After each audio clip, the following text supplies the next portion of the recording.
dadweynaha ku dhaqan magaalada Nairobi caasimada dalkani Kenya ayaa si aad ah u soo dhaweeyay maamulka Khartoum State ee dhawaan lagaga dhawaaqay magaalada taariikhiga ah ee Taleex. inkastoo aan hal meel lagu soo wada koobi karaynin ra'yiga iyo dareenka bulshada Soomaaliyeed ee ku dhaqan magaalada Nairobi ayaa mar aanu maanta mikrofoonka la dhex qaadnay waxay intooda badan ba taageero iyo baaqiyo kala duwan u jeediyeen maamulka dhawaan lagaga dhawaaqay magaalada Taleex. dhammaan waxaan u hambaleynayaa shacabka Soomaaliyeed marka horeysa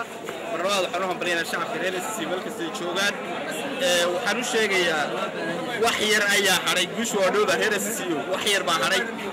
waaga ayar insha Allah taala oo dhameystirana waxaan taageersanahay una hambaleynayaa maamulka ka dhashay Taleex lagaga dhawaaqay ee loo bixiyay Khartoum waa maamul Soomaaliyeed oo aan cidna col ku ahayn oo nabadgeliyo waxaan u hambaleynayaa dhammaan bahweynta ku nool ama joogta Taleex wanaaga iyo sharafta ay sameeyeen waan u hambaleynayaa waxaan kala u baaqayaa beelaha kale ee Soomaaliyeed nabadgelyada inay ilaaliyaan shirka ka socda Taleex ee Khartoum waa taageersanahay anoo ku hadlaya magaca Puntland waxa weeye dadku waa inay ka tashadaan dalahooda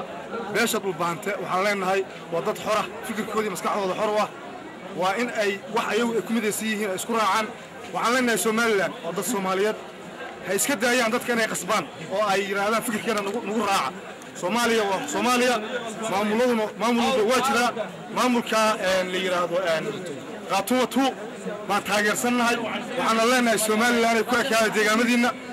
waxaan leenahay nimanka soo horboodaya ay ka mid yihiin dadka maarta caadaqaatayaashaana waxaan leenahay dalkiina ku soo laabta dadku waa xoroobay dalkuna waa xor oo ku hadlaya magaca Puntland Soomaalidu waxay ku mahmaadaan marka asal la helo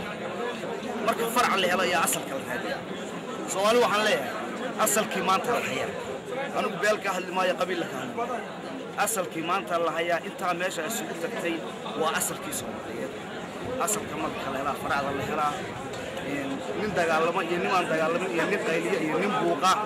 dantu runba isku soo ururaysaa ninka riyoonaya riyada ka baxay ninka xaqiiqada rabaana shirka Taleex taagan